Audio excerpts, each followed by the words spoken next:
Hi friends, మేమైతే మూడో రోజు ప్రయాగరాజ్లో అడుగు పెట్టేశాము. తను మా బ్రదరు, అటు సైడ్ ఉన్నదేమో తను మా మేనొదిన. ముగ్గురం కలిసి వచ్చేసాము. ఇంత జనాలలో మేము రాగలుగుతామా అనుకున్నాం, కానీ ఇంత కోట్ల మంది జనాలలో మేము వచ్చామంటే మాకే గ్రేట్గా అనిపిస్తుంది. అసలు భయం వేసింది రావడానికి, కాకపోతే వచ్చేసాం. చాలా కూల్గా అయింది మా ప్రయాణము. ఇక్కడ కుంకుమ అమ్ముతున్నారండి, చూడడానికి చాలా బాగుంది, అన్ని కలర్స్.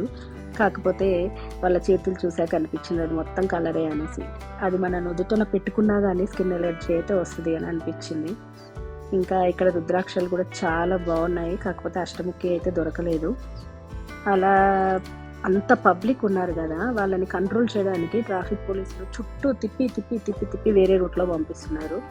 మనం నడిచేదే కాక వెనక బ్యాగులు మోయడం అనేది అయితే ఇంకా అది ఘోరమే అసలు. అట్లా కిలోమీటర్లు మన జన్మలో నడిచి ఉండం అనుకుంటా, అలా నడవాల్సి వచ్చింది. ఇప్పుడు పవిత్రమైన స్నానానికి బయలుదేరాము.